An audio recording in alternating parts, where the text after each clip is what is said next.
Welcome to Buddha at the Gas Pump. My name is Rick Archer, and my guest this week is Mandi Solk, who lives in Hebden Bridge, which is a little town in the north of England. In fact, she runs a little group called, what is it? Nonduality North. Oh, it's Uh, big. It's big a now. big group, a big group. It's a big Especially for group. Hebden Bridge, it's a big group. No, no, it's for all of England, and people come from all over and from all over the world to it. Very Yeah, you cool. You see. mean they physically travel there from all over the world? They do, yeah. Wow. It's in fact very few people from Hebden Bridge come.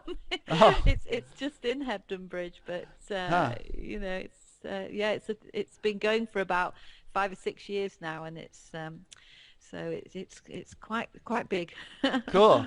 You know, We have speakers from all over. Scott came, Scott Killerby. oh, He's been he three flew times. over, huh? Yeah, Fantastic. 3 times, yeah. Good.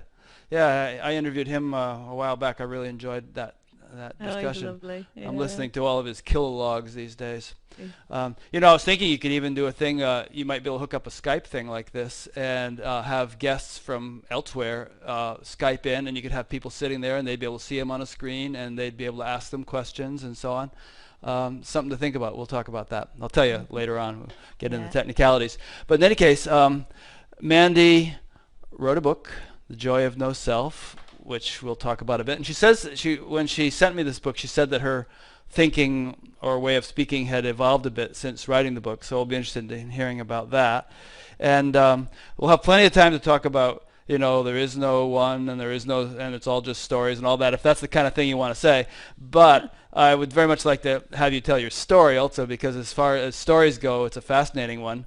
I mean, you dove through the window of a car and had this out-of-body experience, and that, and you've had all kinds of other things. So we'll talk about those things and whatever else interests you. And also, incidentally, thanks to my friend Lisa from Texas, who recommended that I get in touch with you. She said, I really like this lady. Interview her. And I said, okay. So Oh, thank you, Lisa. yeah. Thanks to Lisa. Yeah. Yeah. Good. Do you want me to tell you a bit about? Yeah. Where would you Yeah. like to start? Um, I can never really remember because things seem to happen sideways, not linear anymore. So there Hmm. isn't a sort of this happened and then that happened. So even the memory of something is more sort of sideways. It's like a loaf of bread with all the slices. It's all the same. It's all Uh-huh. in the same loaf. So I suppose. I suppose I started being a seeker from a very young age, and then went through lots and lots of years in different religions, Buddhism, and studying Taoism and Zen and all that kind of thing. And I was a Christian Scientist for about 20 years Hmm. because of all the sort of religions. In fact, Christian Science comes closest really to the understanding of non-duality, that nobody is there. So anyway, and that, but you see, it's not then. Because back in amongst all this, I had this motorbike accident. So yeah, I was driving along a road, and a lady was coming out from shops in a little mini car, and just didn't look at all, and I couldn't slow the bike down on the motorbike any slower, and I could just see. I thought, oh right, I'm going to die now. So I just thought I better let go of the handlebars because I'm just going to let go. Basically, there's nothing I can do. And at that moment, there was a sort of feeling of being pulled up and pulled up and pulled up somewhere. And as I looked down, I saw buildings and people and everything, but I could see through them. So when I started to be able to see through them, I just thought, oh my goodness, everything that I had taken to be so real, so solid, so actual, is just a complete illusion. It's just a dream. It's completely see-through, and I couldn't stop laughing. And as I was going up and up and up, very, very worldly thoughts came to me, like, oh great, I don't have to pay my bills anymore, or I don't have to finish with that boyfriend. I don't, oh, this is great. And then as I went up, there was sort of a lot of green light for some reason, and then a lot of, well, they looked like trees, but I knew there weren't trees. And in these not trees, there were doors, and I couldn't wait to go through one of these doors. I just knew it was really, really exciting, you know, in there. And then just then I sort of woke up on the road, and what had happened was like amazing, because my motorbike had gone through the back screen of the mini car and out through the front. It come flying through it. The And whole the bike car, had gone through? yeah, I know. You with it, or just the bike? Well, I never know to this day. I mean, some people said I was on it going through it. All I knew is that the bike had gone through it. I was on the ground, and they were thought I was dead. And they took a thing, and it had gone doo, you know, and I was dead, flatline. The car was a write-off, and the bike was a write-off. But when I came round, I didn't have a mark on me, not a bruise. I didn't even have whiplash, you know, in my neck. Were you wearing a helmet? Yeah, but the helmet wasn't on my head by the time I was on the ground. Got But I knocked reckon the off. helmet probably, you know, did save Yeah. my life. But I know what it was now. It was that letting go. And what I think happens is some people, when they face what they're sure is certain death, somehow know it and just and do let go. There's nothing else to do, so you let go. Now, if you do that, something, you know, that which you are sort of pulls you out of the apparent situation. You see, when you let go, you're letting go of the dream of any kind of reality. You're saying to yourself, I'll let go, but you're letting go of the whole idea of there being a you that can control whether you live or die, or whether you can hold on to life or not. That's not for you to hold on to. Life doesn't end anyway. Just the belief in a life ending, or beginning. So that letting go is a very deep letting go, I think, that happens, you know. They not say done through sometimes awareness. sometimes drunks manage to come through accidents less injured than a sober person would be, just because they're kind of relaxed and out of it, you know, and they, Yeah, you know. yeah. Yeah, that's true, absolutely, you know, and you know, I think that was it. So, and then when you do let go of, you're letting go of that dream of life, and then that dream of life that could hurt you can't hurt you. You become somebody who can't be harmed. And I think this happens to a lot of people when we see horrific accidents. Maybe they're not feeling it the way we think that they're feeling it. You know, I knew somebody who was pulled along under a lorry, you know, and almost appalling injuries and everything. But nothing really happened to her, you know. She had a letting go as well, you know. You can't choose it. It just happens, or not. Yeah. But then you know, people say to me, oh, so that was when everything fell away. Well, no, no, no, no, no. You know, because it did for a time. I tell you what did fall away: any fear of death. There's no fear of death now, you know. There's no belief in death or anything like that. And certainly you can't believe in the things that you see in the same way. They don't hit you in the same way, so you can get accused of not caring enough when you see a parent suffering, because on some level you're not really buying it, you see. But nevertheless, that was way back in the 70s, and eventually over the years I went back into the dream of there being a Mandi who suffered and everything like that. But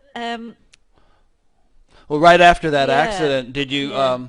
I mean, was there a period of weeks or months right after the accident where you were walking around in a kind of an awakened state of some sort? I mean, did it have a sort of an abiding influence on you? You know, because of that near-death experience. It had an abiding influence in the way that like I was saying, there's certain things that I just couldn't buy anymore. Yeah, change your whole perspective on Perspective, certain. that's Yeah, right, yeah. But then what happens, and what a lot of people do, is they'll have a massive experience of something, and then they spend the next 20 years hankering back to it. And of right. course, the more that you do that, the further away you get from any possibility of ever having it again, because Yeah. what you're doing is you're actually stoking up the seeking. You think, I love that. I had that perspective so clearly, and now it's gone. But then when you remain open to that, um, that brings you to meet the right people and the right experiences and the right books, and then through time, that there was a lot more experiences for me. They might have been years apart, but then they started to gather momentum. So Okay. there was Well, let's talk about them because we have plenty of time, and it makes it interesting to hear these. yeah, Yeah. lots of little things, really. There'd Hmm. be some. I'm sure it's in common with a lot of people. It's, looking at a tree and suddenly any sense of there being a person that was separate from the tree just totally disappeared, and there was just, if you like, me being everything but not being anybody, Mm. and there was like more experiences like that. So these Another would be like thing, little flashes that you would have, and yes, and then and they they would go away again. but then they gathered momentum. So I remember turning over in bed, and suddenly there was no arm. It was a see-through arm, a transparent arm turning over. Yeah. And then as it gathered momentum, there were more things. Like I remember driving my car on a very, very windy freeway, and it was the gale blowing, and it was just a little car, and the car was going from lane to lane, and it was terrifying, actually. But what happened was, the only way I can describe it, it felt like I was encased in a wall of absolute terror. But in the middle of this terror, there was no terror at all. There was just absolute peace in the midst of the terror.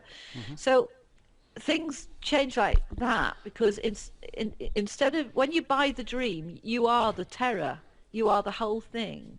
But when there's, it's not even a perspective, it just changes, and another big sort of, falling away or seeing was just one day, just waking up in the morning, and there being no sense of a person.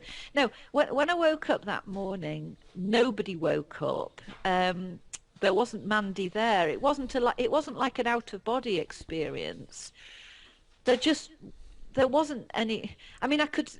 It's not like I could see the body on the bed and I rose out of it. Yeah, it's not like there was two entities, the ghost No, Mandy and the body Mandy, and they were that's looking at each right. other. Yeah, right. Yeah, because people do say, oh, it sounds like an out-of-body experience. Well, no, if that's what you've just described as an out-of-body experience, it wasn't that. It was just kind of just being completely omnipresent, Yeah, and having no station, no place that right. that was No Mandy. vantage point. No, there wasn't, and that was that was huge, that one, because I remember having to think about. It was like being sort of reborn as a nobody, because I was thinking, how on earth do I put my trousers on? How do I do anything? How do I get down the stairs? And I know this, in this world there's things I have to do, and I remember I had to go to the market, and people came up to me and they expected somebody to be at home behind my eyes, but there wasn't anybody home. So, Right, but I had to pretend to be right. indoors. I had to pretend to be behind my eyes, and that was really difficult. So Well, just because the experience was so new. I mean, probably now when you go to the market, there are people talk to you, and they presume there's somebody behind your eyes, and maybe there isn't, but you don't have to pretend anymore because you're accustomed to this. that's right. But when it Yeah. when it first happened, it's really, really weird. Uh, Yeah. That happens with a lot of these things, I think. There's this sort of a newness, and then there's an what's the word? acclimatization. Yeah, exactly. Yeah, yeah. And after you've acclimatized, then you don't think twice about it. You never give it a thought. It's just like automatic. That's it. Yeah. And also, I think, with regard to your earlier experience of driving on the windy highway, there's this. I've found anyway that sometimes in more extreme, contrasting situations, you notice the silence a lot more profoundly. Just because when you're just going along and everything's ordinary, it's, as we say, you've acclimated. Things are normal, but all of a sudden you're running through a busy airport, or you're falling off your bicycle, or you're driving down a scary highway, and the contrast becomes much more stark. Yeah, and you know, people often think that, oh, you've got to have some great event in order to see this, but it doesn't have to be like that at all. It can be a whole series of non-events, really, Yeah. like the just waking up that way, or Mm-hmm. I met somebody on a course who he'd never done a spiritual practice in his life. He hadn't read any spiritual books. He was a docker. He worked with the ships, Mm-hmm. and in the docks, and he was a very hard-working man that had spent all of his life outside and lived in a caravan with his wife, and um, very lined man with, being outside all the time. He had a skin like leather and Mm. smoked like a chimney and drunk a lot, Uh, And then one day he was just in the pub, and suddenly he wasn't there anymore. Yet he uh, was, but he just didn't understand. Now he freaked out because he didn't know what this was, and he went out on a bender, which is weeks and weeks of, drinking. trying to blot it out, I suppose. Yeah, and then finally, I think somebody sent him to some spiritual teacher who explained what was going on, and Ah. and then it all fell away, because people do ask if you've got to have been an avid seeker, but no, not in every case by any No, not means. at all. Yeah. Because love, which is what we're talking about, that which we are. God, I'm quite happy to use that word, Oh, God. me God too, is and I good. appreciate the Yeah, fact that you use it. So we'll talk more about yeah, that. But that's great. yeah. But anyway, Well, yeah, God is like this shepherd that wants to shepherd us back to itself. mm-hmm. The I am presence, wants to shepherd myself back to me. So, Mm-hmm. why wouldn't I want me to wake up and see it? One of Yeah. the things that I often say is that when you start to look for that which you are helps you in the most loving way. It's so quick to help you, actually. Mm-hmm. Just a moment's stillness of being present from you, just a Yeah. moment of that. It's like it opens the curtains a bit and the light comes through. And then that light, the light that you are, God, sees you peeking through those drapes and opens them a bit further and a bit further for you, almost automatically. So love is always bringing you home to yourself. Mm-hmm. And it's actually so much easier than you think. And people that talk about non-duality are often very some of them are a bit set in the ways about whether you should tell people there's things to do or there's not things to do. It absolutely doesn't matter, because the thing is, anything that you can do to bring your truth alive to you is truth guiding you back to itself. One of the things that happens is that when we're always seeing life through the mind, the microscope of mind, if you like, our focus is very sharp.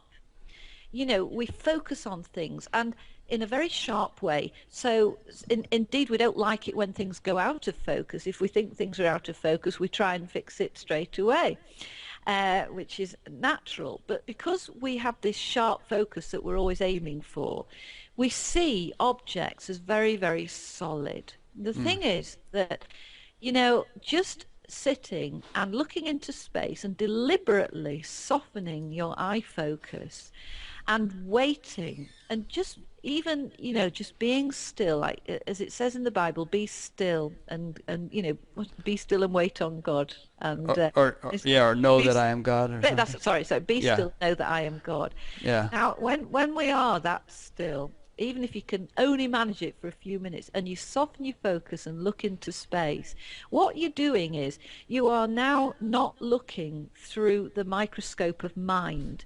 You are allowing that presence to be seen. It's so much easier to see that which you are. It's much easier than you think it is. It's just that it's resting in this space. It's having the patience to give it a few minutes, because I'm not even talking about meditation or a practice. Although I you don't could be.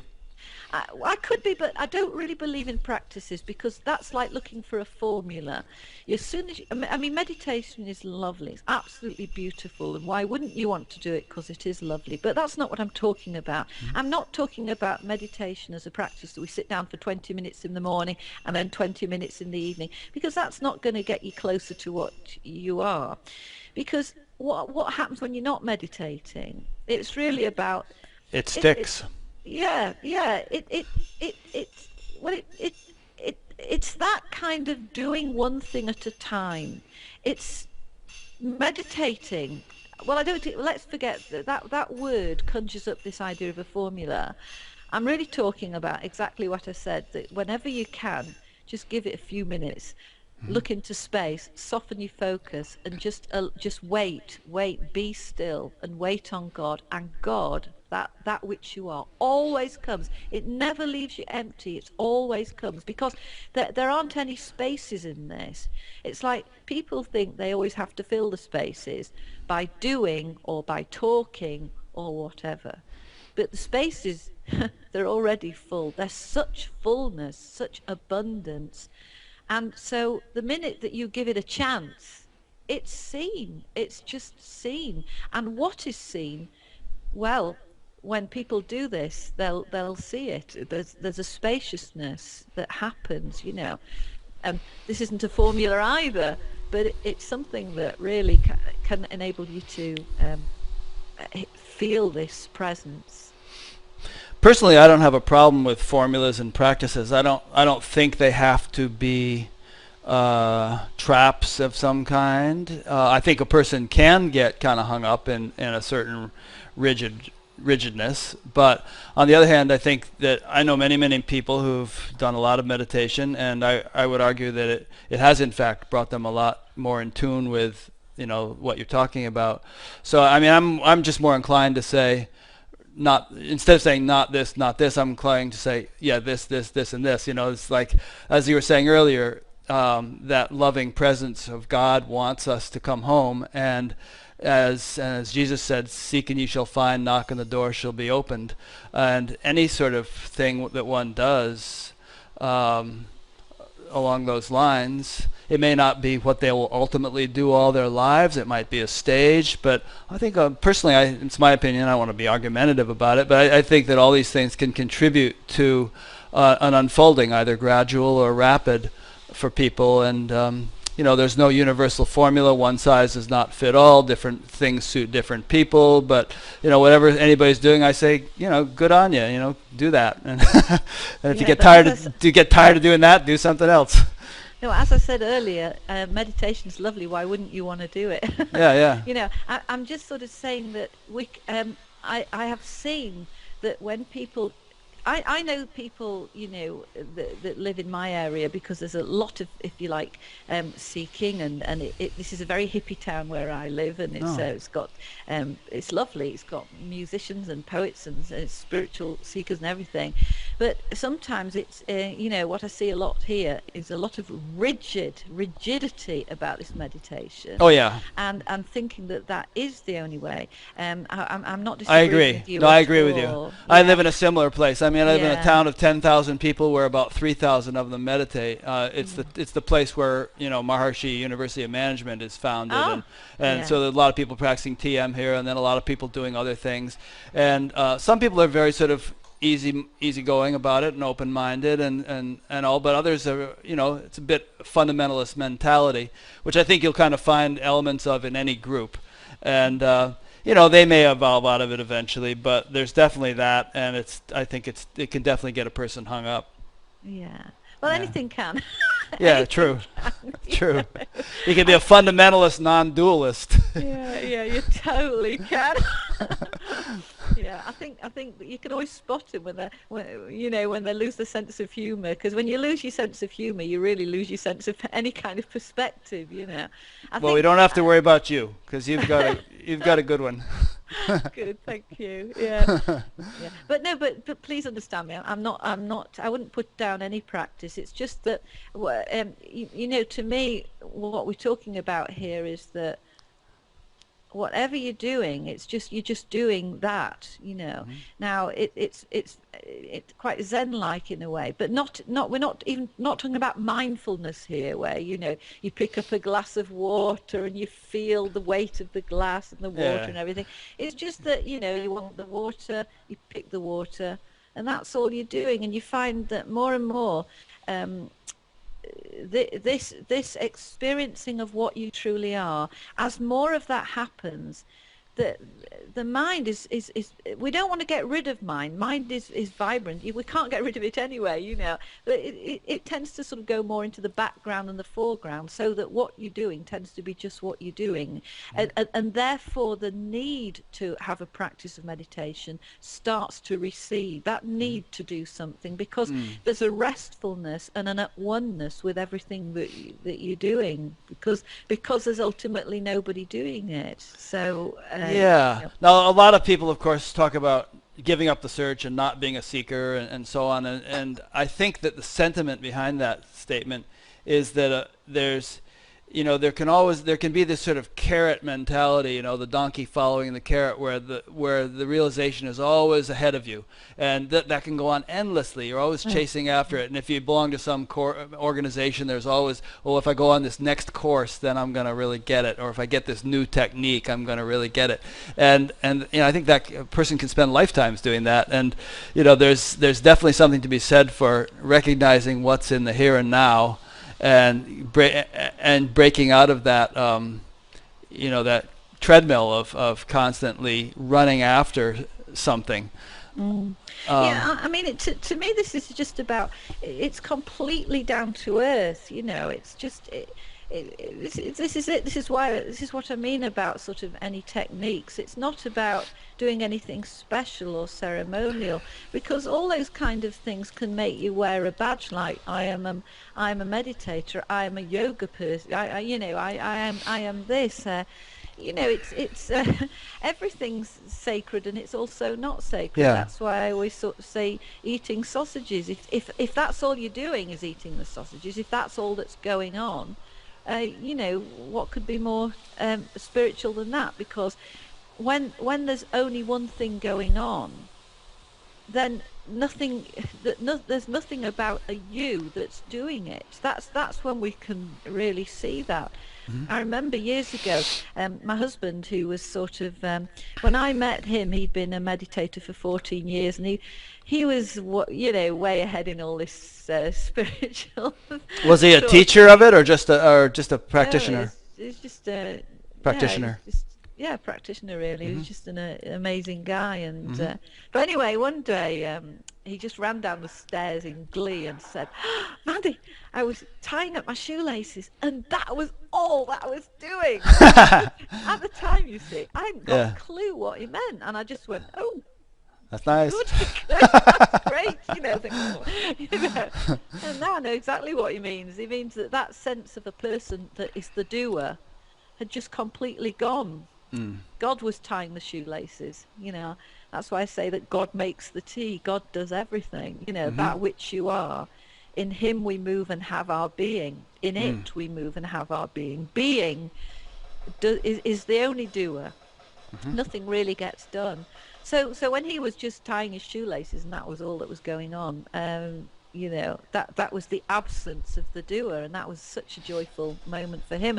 And since then, I've been fortunate to experience that, a lot. So yeah.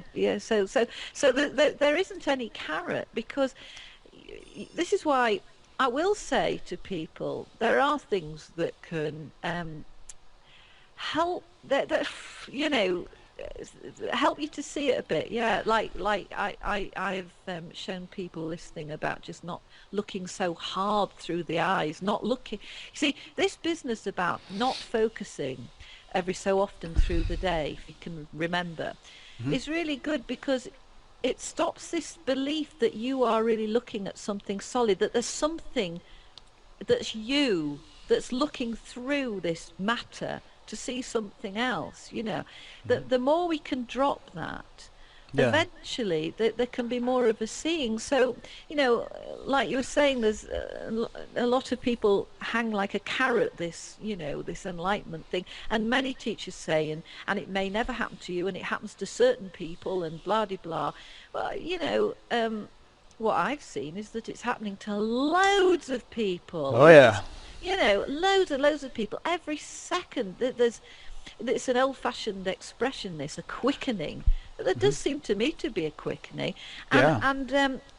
and also I think it's like a new type of spiritual teacher, that they're not like spiritual teachers, because we don't really sort of use that word spiritual. What does that mean?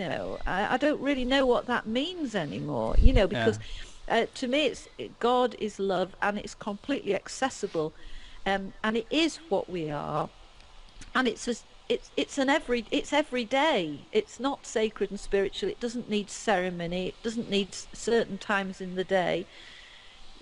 But spaciousness and being present, when you are being present, you are that presence. There can't be a you being present and there's not a you being present. Every time there's Just presence, presence. that's all. It's presence getting through. It's like coming through you. It's what you are. It takes you over. So that the more that we are present and still, when whether it's just, yes, you're doing what you're doing, but then you take a step back and just sit, and then you carry on doing what you're doing for an hour or two, and then you just sit. And sometimes it doesn't occur to you to do that. Sometimes you can go through days and realize that you've been completely and utterly lost in thought. Well, it doesn't matter. So what? None of it matters. It really doesn't matter. Now, it's all right for somebody to say that who sees that it doesn't matter. Right. But when you think it does matter, then you think it does matter. Well, nobody can actually help you with that one.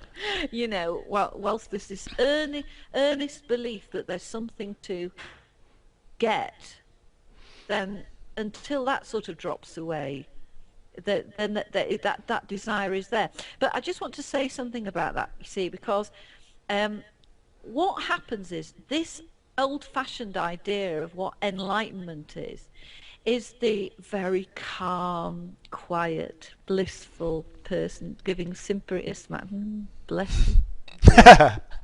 That life is like this all the time. And really, so people do have the idea that that's it. And people with a lot of problems come to non-duality meetings thinking that this is the answer and it'll solve them. But the biggest sort of misunderstanding that there is that one state of mind is better than another. And this is quite radical, isn't it? Because somebody will say, are you telling me that a busy, worrying mind is not worse than a calm mind? Are you telling me that a calm mind isn't better than a worrying state of mind?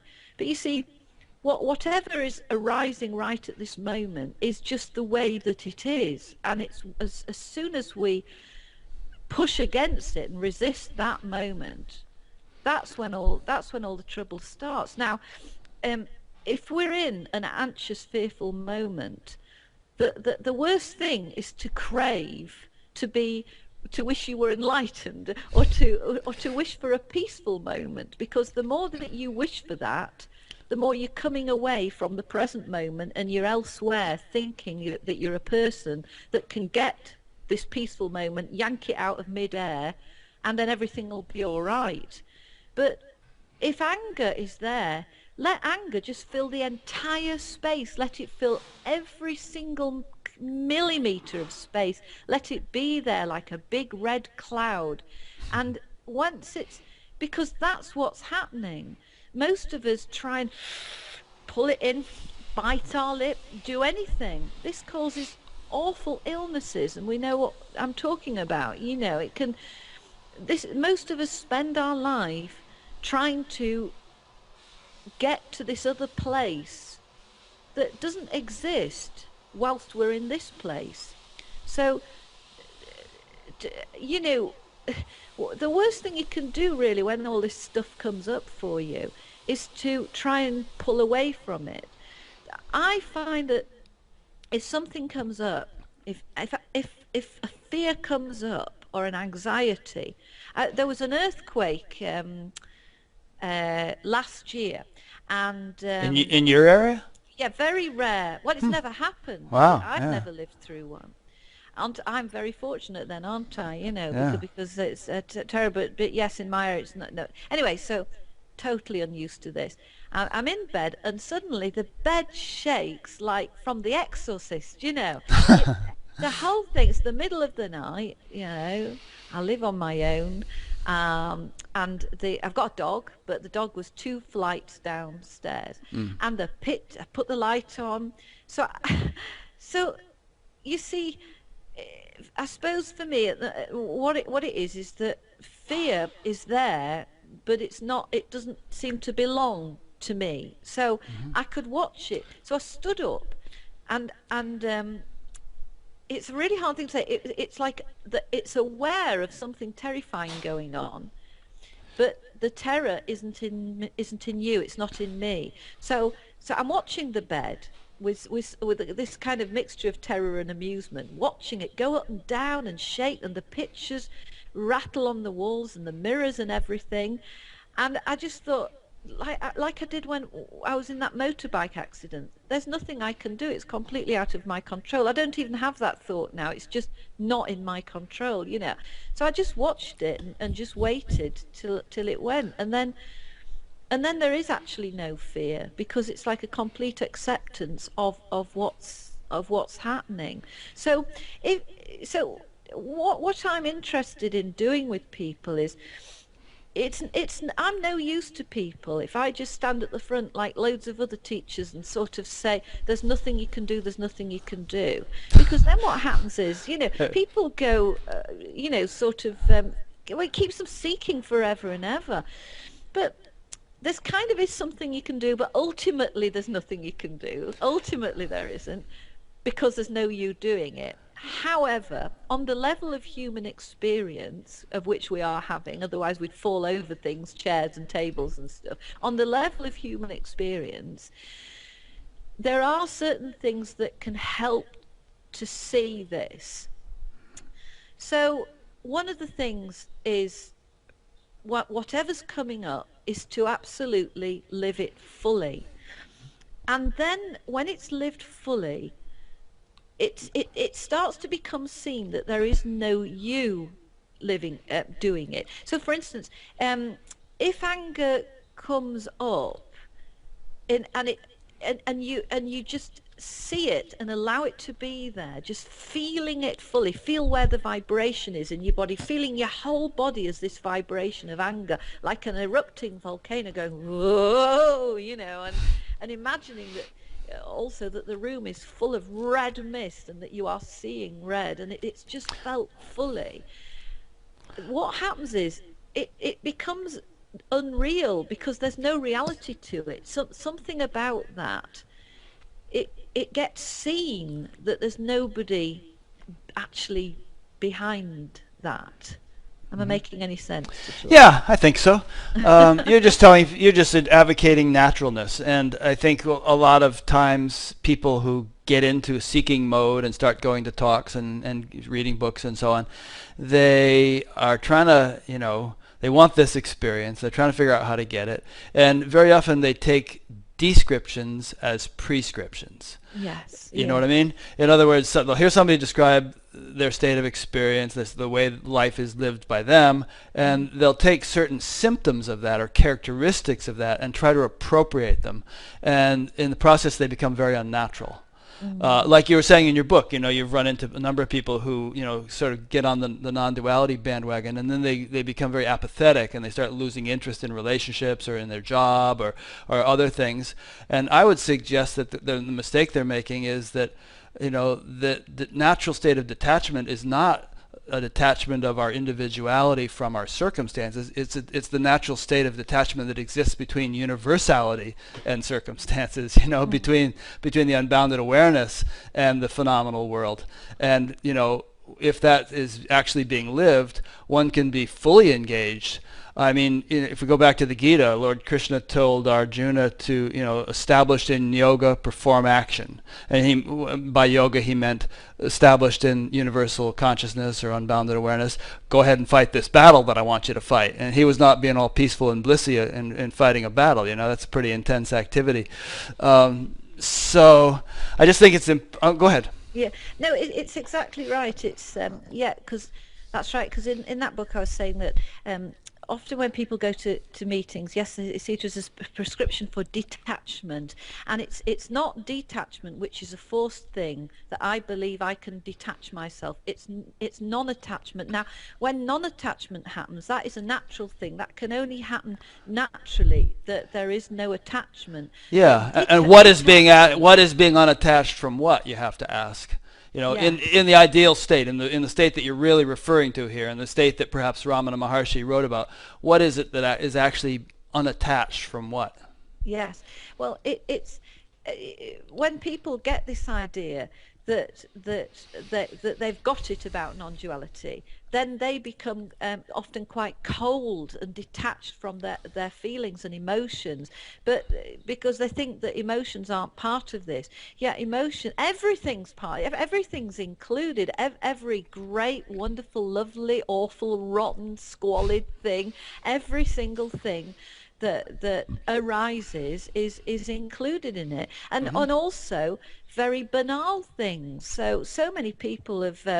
I remember when I do these. Well, I've handed it on now, non-duality North, because I'm busy with my own things. But when I was running it and getting speakers coming over and putting on these events, I always arranged for a meal afterwards so that everybody who wanted to go. It was always a really nice thing. Yeah, it was always a nice thing. Anyway, one woman who used to be so much part of it and have such fun stopped coming. She'd actually come to the events and then take herself off to this place in the woods she'd booked. And I know that she loves eating, and I know that she loved socializing and everything, and I couldn't understand why she stopped coming. So anyway, I rang her and a few weeks afterwards, and I said, why have you stopped coming? I mean, you used to love the meals. And she said, well, the thing is that, you sit down and people start talking about such trivial stuff, she said, and I just can't be bothered talking to them. Yeah. And I said to her, but you see, that it doesn't matter what anybody's talking about. It absolutely never matters what anybody's talking about, because there's always a subtext with what's going on, and the subtext is nearly always about love. If people are talking to you, that's because they want to engage with you. If somebody says, oh, I like that shirt you're wearing, or whatever, they're basically saying I love you, because every time that we engaging is just so we're engaging with ourselves, that's it, Also, I would suggest that enlightenment doesn't necessarily have anything to do with talking or thinking about profound things. I mean, an enlightened person could be reading the paper or talking about football or something like that. Eating sausages. Eating sausage. An unenlightened person could be sitting there, talking about the most profound philosophies. So, I mean, the content of one's speech and thoughts It's irrelevant. Has little bearing on the state of one's consciousness. But you get people, don't you, that they've been to non-duality meetings and they'll say, oh, I can't talk to my partner anymore because they just don't get this, or, and all that kind of thing. And so, but it's not to do that. It's really living life fully. Life tends to be lived more fully with all its rocks and pebbles and beautiful bits as well. And there's nothing to run towards. Really, we're here. Yeah, we're already here. It's so tiring seeking after years and years of it, and I think if a lot of people are seeking, but they don't need to be seeking anymore because they actually see it. But some people I've met, and they've seen this now, that it becomes a habit to seek. Maybe because they I was social things or whatever. I was a student of Maharishi Mahesh Yogi for many years, and I was like your stereotypical seeker. I was really pretty desperate about it. And one time I was standing on a stage giving some little talk, and he was sitting there on his couch, and he kind of interrupted me, and he said, "Every day is life." He said, "Don't pass over the present for some glorious future."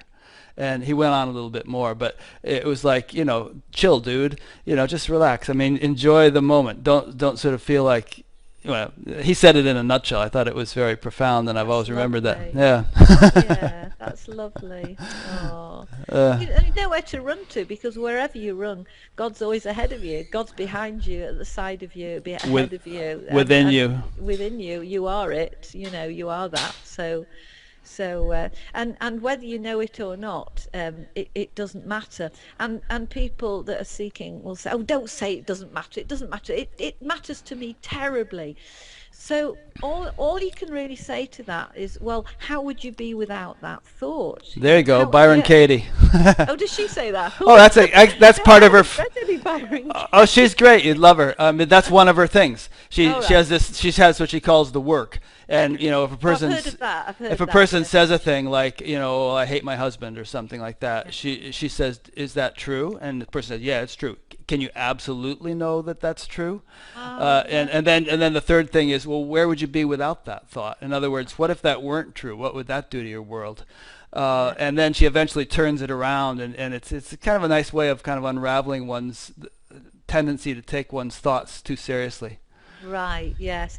Oh, I remember, I've got a friend I think you're having him come to talk here, Jeff Foster, and we went through some of her stuff once. That's right, But how would you be without that thought? Yeah. And without that thought of seeking, you can just enjoy whatever you're doing, eating chocolate, watching the television, talking with friends, That's it, though. That's it. That's all that's necessary.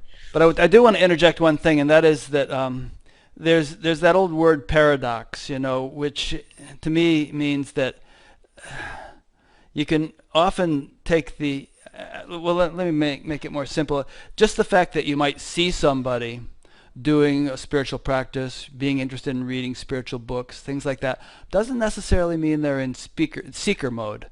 They could very well have found, having found mode, and just enjoying, and it's just something they like to do.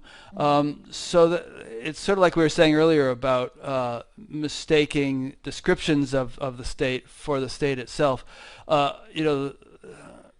It might be easy to mistake a person who is maybe engaged in devotional practices, for instance, as someone who's still, very much seeking, whereas they could very well have be well established. I mean, Ramakrishna, for instance, was said to, well after his enlightenment, to sort of engage in a variety of devotional practices and to explore them in order to understand the different paths that people go through. And a person might have said, well, why is he doing that? Hasn't he already found it? But it's just icing on the cake. Shankara said, that's a good point, yeah. You know who Shankara is? You ever hear of him? He was Shankaracharya, the original Shankara, who wrote The Crest Jewel of Discrimination and books like that. He lived a couple thousand years ago in India, and he was really the father of non-duality. But he said at one point, the intellect imagines duality for the sake of devotion. Right. So let that sink in for a second. I mean, I just think that, we all love being around it. I mean, when Scott comes to town, I love listening to Scott because it's just lovely being in that. It's lovely, listening to people who can talk about it so clearly, and Oh, he's it's great, just a yeah. beautiful thing to be part of. And a lot of the practices are lovely. All, most of them are lovely, aren't they? The Yeah. practices and These everything. days, Scott's latest thing is he's doing shadow work, because he feels like he needs to sort of unravel kinks in his personality, which might be hampering his relationships and things like that. And I wouldn't say to Scott, "Oh, you shouldn't be doing that, Scott. You're still sort of getting caught in the game if you're doing that, getting caught in the dream." It's more like, great. Scott is arguably a very awakened person, but he sees a need or a purpose in kind of in enhancing his personhood, which he would acknowledge is ultimately a dream. But why not make it a better dream? Why not be a better person? I mean, there are gurus, for instance, who have behaved atrociously toward their disciples, and gotten involved in sexual scandals and money scandals and all kinds of things, and very often just sort of written it off as, oh, it's all Maya, or it's all just an illusion, and I'm not really the actor. I'm not really doing this, and I'm just doing it to help you work out your karma, and all kinds of rationalizations, which to me are just cop-outs, and it's like those people actually could use some kind of improvement on a relative level. Well,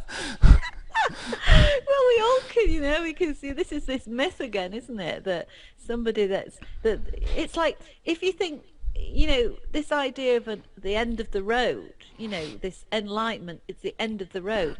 But nothing can be the end of the road, because then that would be thinking in a linear way of we're here and now we're here and then that's it now. That's the end of the road. There's no further. I mean, that would be death, wouldn't it? Like Yeah. real death, of which there isn't any. So, that's a dead way of looking at things. I mean, because life is always fresh and stuff. And so, and so the way that one is or reacts to things is also open to constant change and evolvement and everything. It's like you were saying at the beginning that I'd said that the things I'm saying now perhaps a bit different to the book. They're not really different. It's kind of like they've sort of blossomed out more, I think. Yeah. Everything goes that way for me, not that way. It Right. sort of, it blossoms like a flower, sort of. It's like I was saying last week. If you ever try to clean a mirror, when you look at a mirror and you try and clean it, you look at it from one angle and you think, that's it, I've got it now. But you just go to another angle and you see finger marks or streaks. So then you clean that off, and then you look from another angle, and then you can see, I thought I'd got that. There's another one there. Ah, that's a good metaphor. Yeah, however clear you think you've got it, the humility is knowing that you can never ever know anything. Now, some people, even that is a trap to say that, because some people say, oh yeah, the latest thing is to say, I don't know anything. but really, when you realize you really don't know anything, it's such a relief, and that's why sometimes I think you can really tell the people who really see this from those who don't, because there's a sort of a down to earth and a humility, because you just know that there's nothing that you can know, so you can't tell other people that you know it either.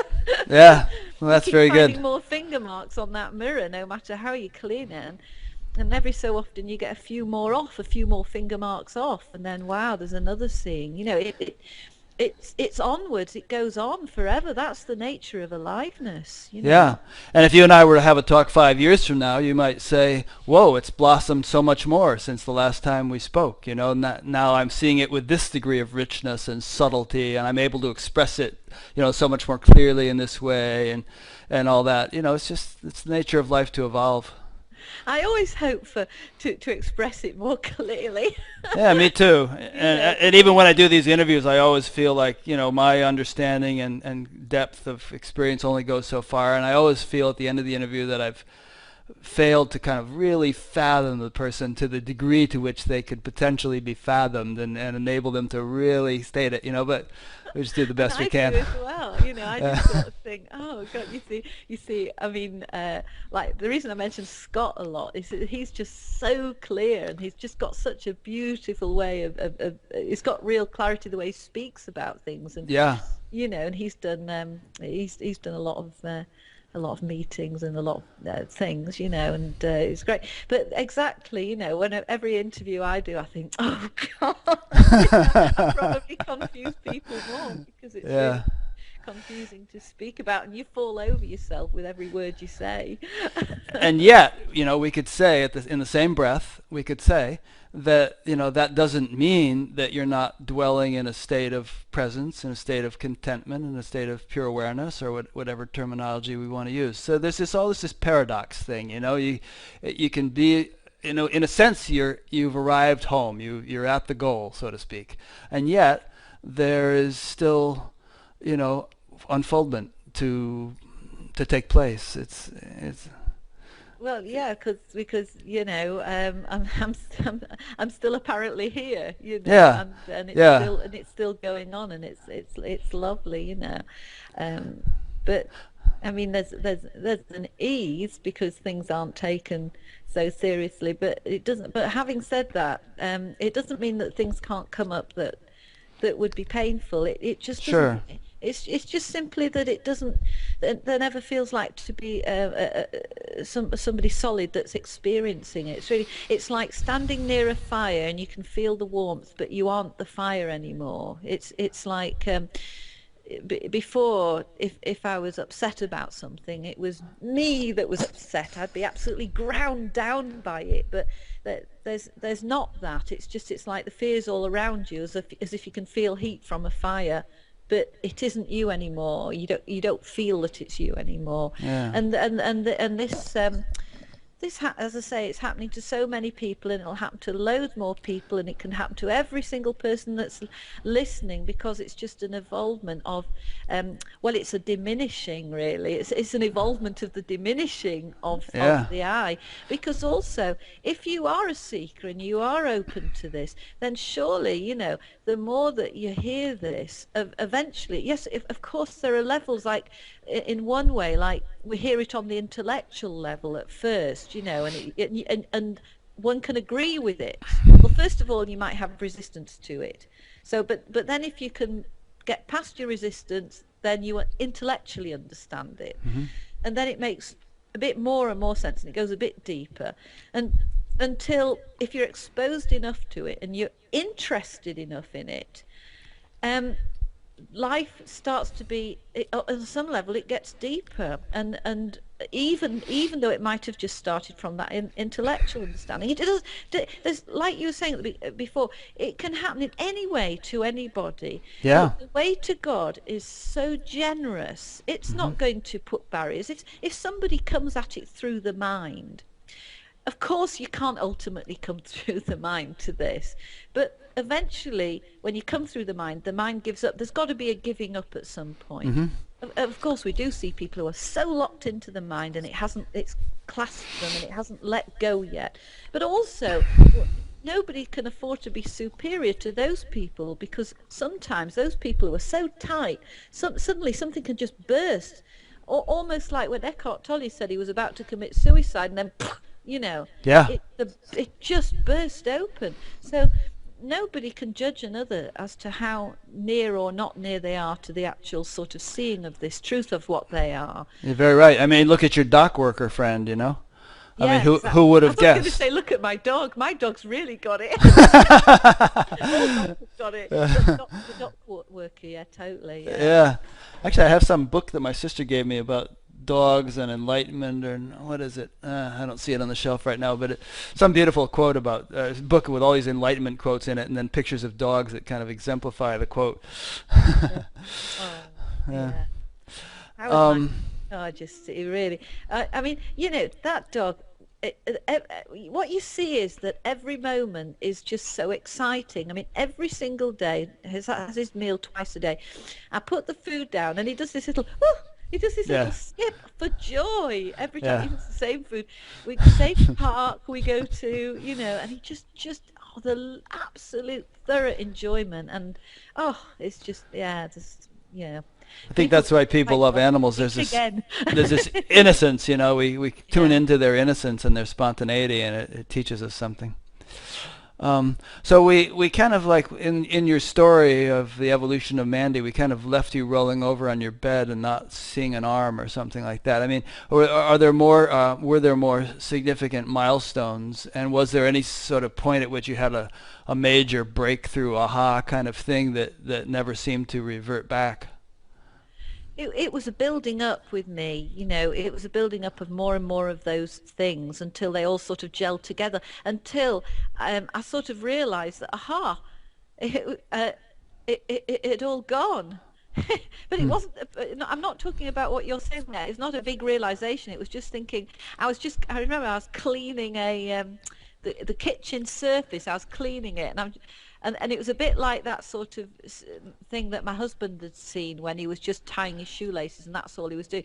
And I suddenly realized, kind of gradually over this session of cleaning, that this had been going on for some time. The fact that there was nothing going on but this, Hmm. and I hadn't sort of realized it. I hadn't seen that.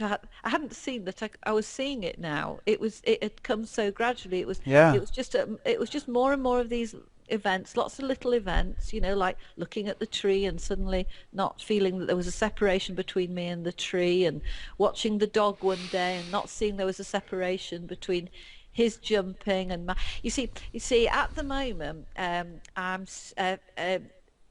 it's really good. Christian Scientists always say, they never say, I have got a cold, I have got boils, I have got arthritis.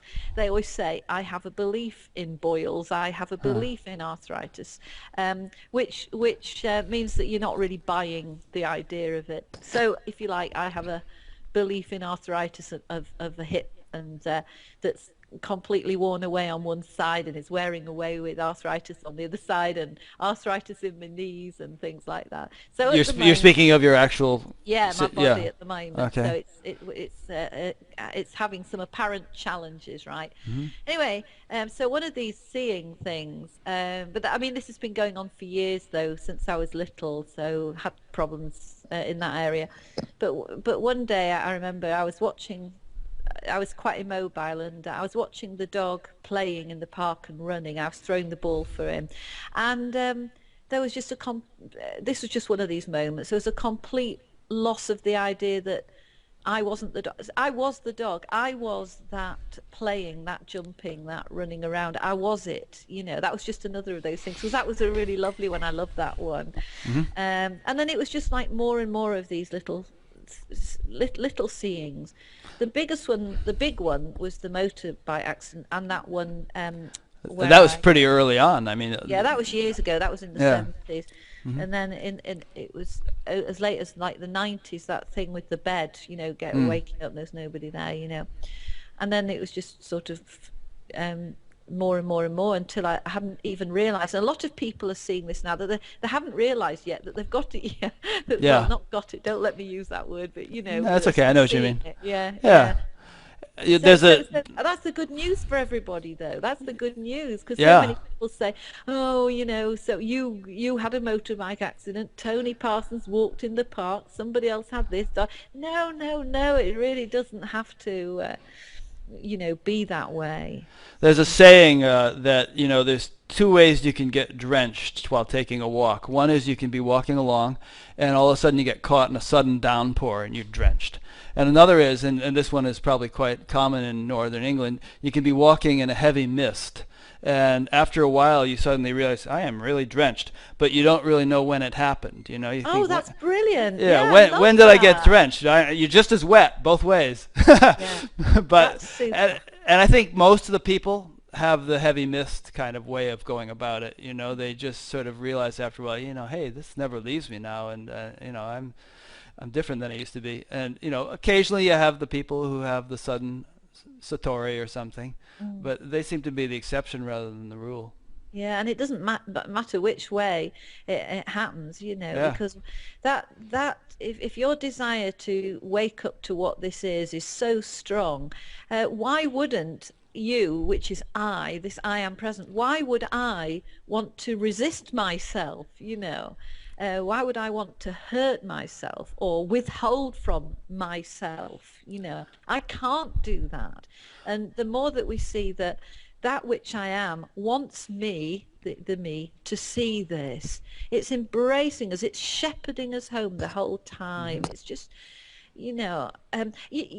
sometimes I remembered as building up to sort of this whole seeing. There'd be times when that I'd have despair, and so I'd just do this thing I said earlier. I'd just sit and wait on God, but fully expecting that.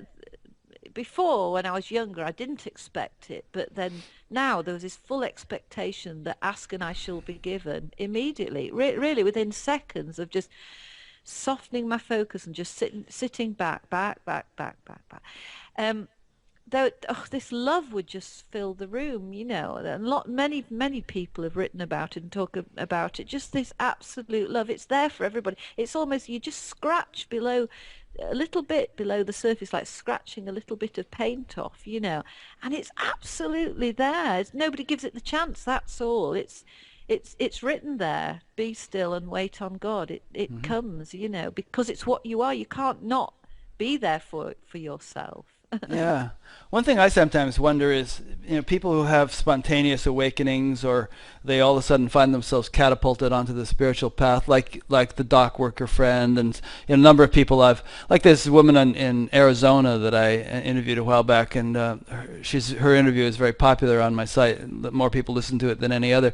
She's a housewife, living a normal life, couple of kids, and her grandmother died, and she thought to herself, I wonder what there is after death. She never really thought about it before. She wasn't a philosophical person or anything. Next morning she woke up with this sort of funny energy in her head, and within days she was having this major kundalini awakening, and she didn't know what the heck was going on. She thought she was going insane. She started looking on the internet. She found kundalini that matched her symptoms. She thought she had kundalini disease, and but in any case, what I find one puzzling or curious is, I wonder if people are sort of on the verge of an awakening, and therefore they start to seek because they're on the verge of it, or if somehow a person is like, which is the cart and which is the horse? Can a person just sort of say, by golly, I'm going to find this out, and they start seeking and eventually it comes to them?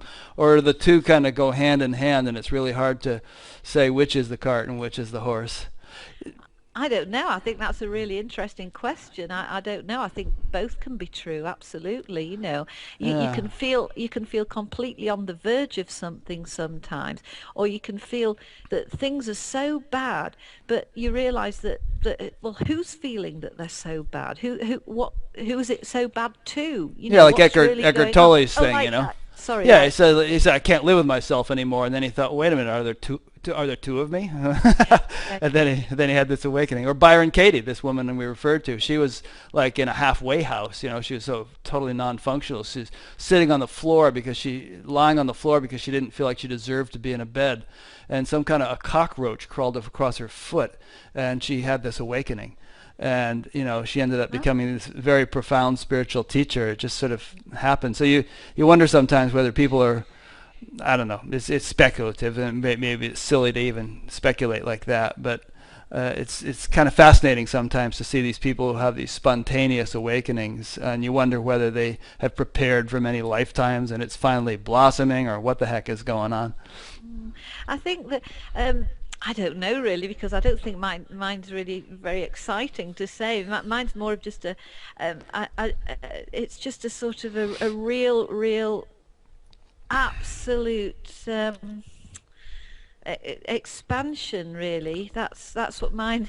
Well, it's not mine, is it? You know what I mean? It's the experience sure. is of absolute love and of God being there all the time, and.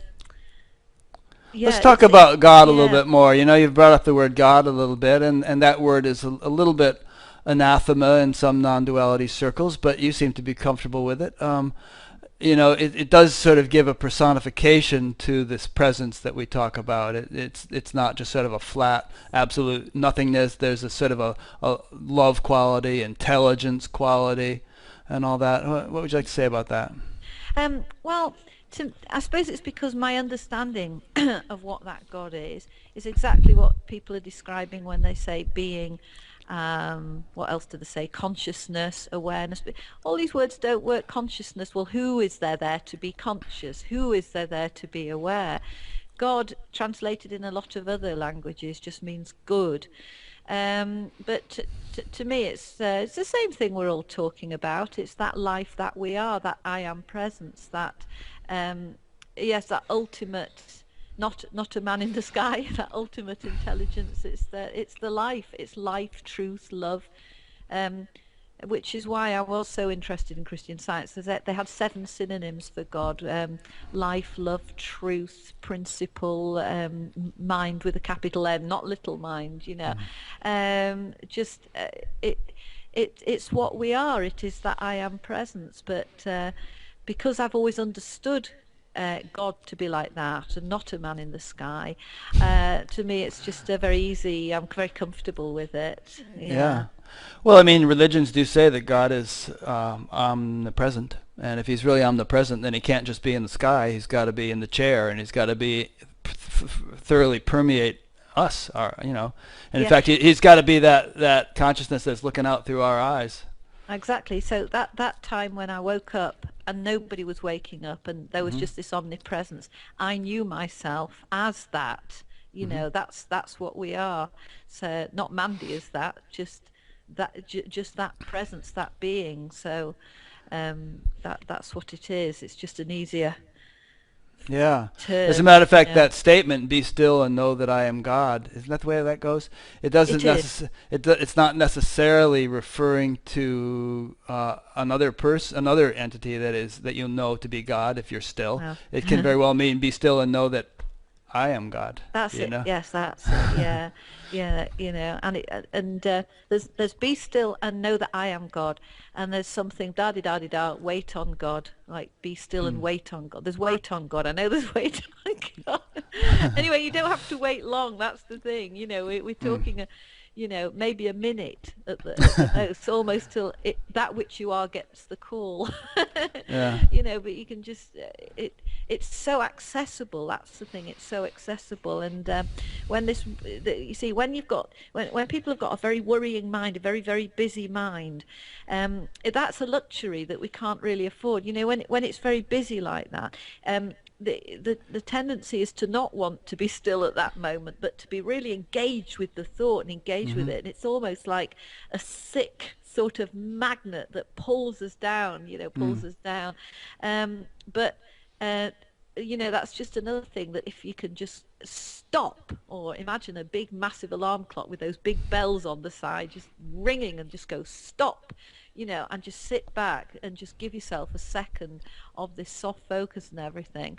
And then what happens, there is an expansion. You see, there's an expansion there that we can always have. And it's almost like the I that we are rewards ourselves every time we stop it. So every time we just say stop, we stop buying into this dream. When you notice yourself doing it, you do this stop.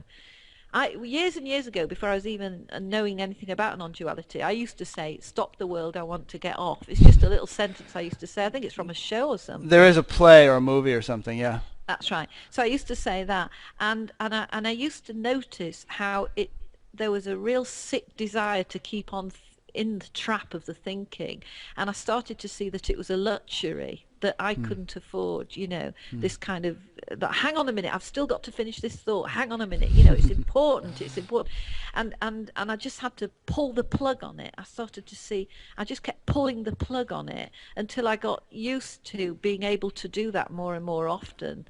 And that's kind of interesting, yeah. I mean, because a person shouldn't feel discouraged if they hear what you say, try to do it, and it doesn't work, because there's a great deal of conditioning that has been ingrained in our nervous systems, and to just sort of be able to turn on a dime and become a completely different, function in a completely different way is rather improbable.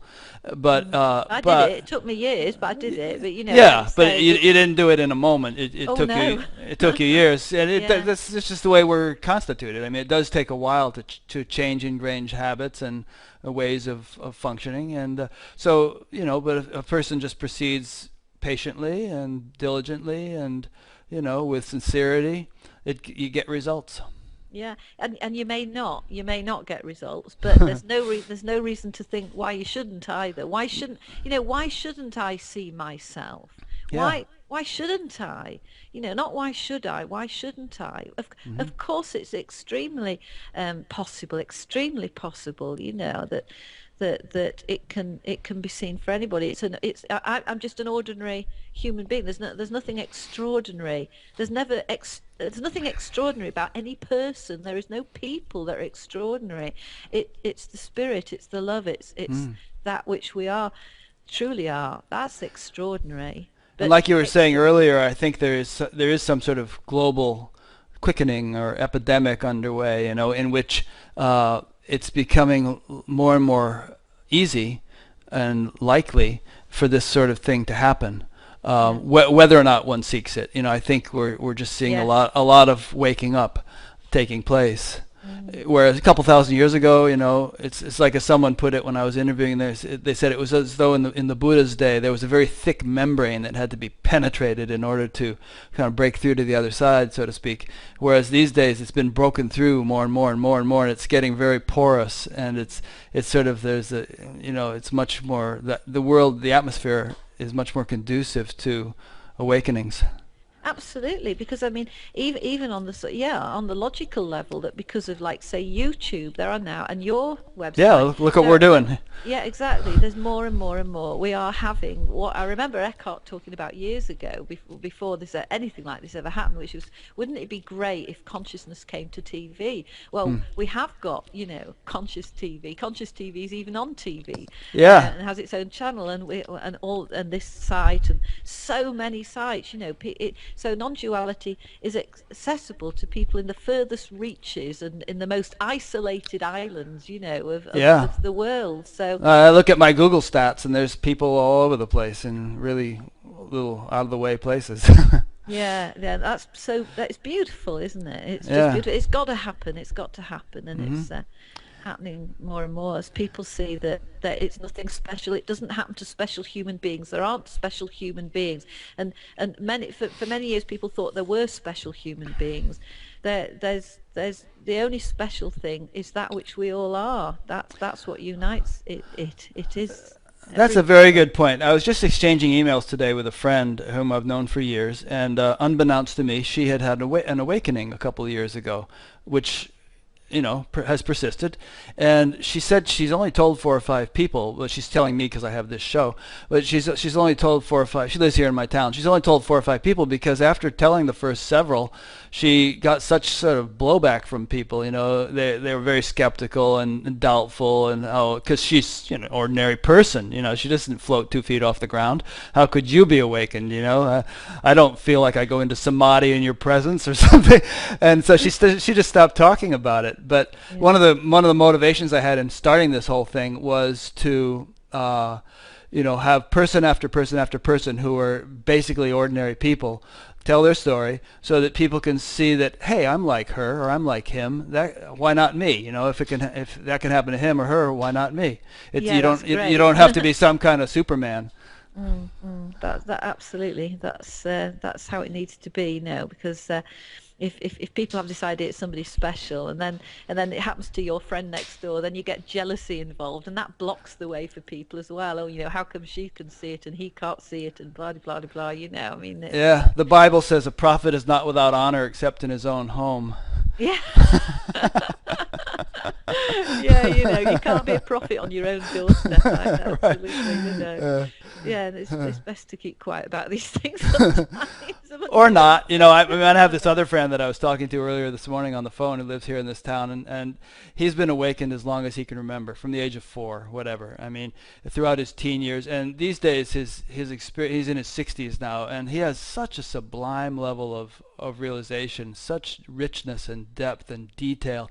And I would love to get him to come on this show, but he's just very private. He doesn't want to make a fuss, doesn't want to be, live. He works in a factory, he has a family with a couple of kids, and he just wants to keep it that way for now. But there are people among us who have profound degrees of realization, some of whom have the inclination to talk about it, others don't. Yeah, I mean, absolutely. It's just a kind of a weird expression. I mean, some people that talk about this just never stop talking about it. They're writing about it all the time. They're blogging. They're writing and stuff like that. But that it doesn't really happen that way for me. I mean, at the moment I'm doing a book, because it's just arising slowly to do that. Doing a new one? A new book. Oh, okay. But God knows when it'll be done. I'm doing it, and I've got a great editor who's, helping me by listening to all my recordings and writing it up and stuff like that. So we'll get that out there sometime. But it's more of just about living an ordinary life for me, really. Chop wood, carry water. Yeah, it is really. So that need to have like loads and loads. I mean, I do meetings when I'm asked. I'll go, but I don't really. I'm not very good at self-promotion. I can't. Yeah. Well, you have a bunch of talks on the internet, and people see those, and there's things like this, and you've talked to Scott Killaby and Richard Miller and different people, and so it gets out there. We're all doing our bit. And I mean, that's it. When I'm asked, it's just such a lovely thing to be asked. It's just a real privilege, and it's so nice. But it doesn't. I don't sort of seek it, But when it happens, it's lovely. Yeah. And with the things on the internet, if something, there'll be one afternoon and something comes up to say, and so I'll just say it, and hope for the best and sort of thing. Yeah. But well, as Christ put it, he said, "Don't hide your light under a bushel," No, but it's just sometimes I will and sometimes I won't. There's no will involved, It just right. happens. Yeah. Well, we all have different functions to play, Yeah. A lot of different tools in the toolbox. It's great, and absolutely. Yeah. And you can't use a hammer to do what a screwdriver is supposed to do, So each of us has something to contribute, and some people hear this voice, and some people hear that voice, and people gravitate towards what resonates for them, and that's, I think, part of the value of having such a diversity of perspectives out there and voices. That's why it's so wonderful that there's so many people sort of talking about it now. It's just there seems to be somebody every day that's sort of blogging about it and talking about it, and it's great because there's so many people, in the world that need, sort of can have other people to gravitate. Like you say, there's horses for different courses, there needs to be. Yeah, that's right. There's a rock group in the U.S. years ago called Sly and the Family Stone, and oh yes, remember them? And one of the lines from one of their songs was "Different strokes for different folks." That's it. Yeah. And the name of the song actually was "I Am Everyday People," which is kind of germane to what we're talking about here too. Lovely. Yeah. I didn't know that. I didn't know that line. Yeah. Good. Well, this has been delightful. We don't have to end it, but do you feel like there's more that can be said, or have we pretty much done justice to what you would like to say at this time? I think I have nothing else to say at the moment. Just that I've really enjoyed it. I've really enjoyed talking to you and having the space, to talk about it. It's lovely. It's always a pleasure. Yeah, it's really fun. I was going to interview Jeff Foster next week, actually, but he's moving to a different house or something, so we're putting that on hold until he gets his thing sorted out. Right, yeah. Oh, that's good. Yeah. So let me just wrap it up by saying that I've been talking with Mandi Solk. Do you have a website? Yes, it's mandisolk.com. Okay, and that's mandisolk.com. And also I will be putting your photo and little bio and link to your site and everything on batgap.com, which is an acronym for Buddha at the gas pump. And Well, I incidentally, also have a blog site as well. okay, so you'll give me the link to that too. Yeah. And this name Buddha at the gas pump actually fits in with what we've been talking about, which is the that in this day and age there are Buddhas at the gas pump. There are awakened people in everyday circumstances. There's somebody next to you in the shopping line at the supermarket that. might be a literally a Buddha, having realized their Buddha nature, so to speak. Friend of mine came up with that name. I didn't think of it. I'm not that creative. But in any case, that's batgap.com. If you go there, you will see all 60 or so of the interviews I've done so far, and perhaps more by the time you listen to this. And there's a podcast you can subscribe to. There's a mailing list you can sign up for, so you'll get an email every time I do a new one. You can watch it on YouTube, Facebook, right there on Batgap, whatever suits you. That's about it for this week. Next week I'm interviewing a very interesting fellow named Raven, who is a trauma and kind of a crisis counselor in Tucson, Arizona, which, as you may have heard, Mandi, we had a tragedy there a couple of months ago of a shooting, and a congresswoman was shot and so on. And he had to cancel his interview because he had to deal with that, many people needing his services. He's had a very colorful life, and I think and also very profound degrees of awakening. I think people will enjoy hearing his story. So tune in next week. Sign up for the emails if you'd like to be notified when that comes up. And I'll see you then. Thanks for watching.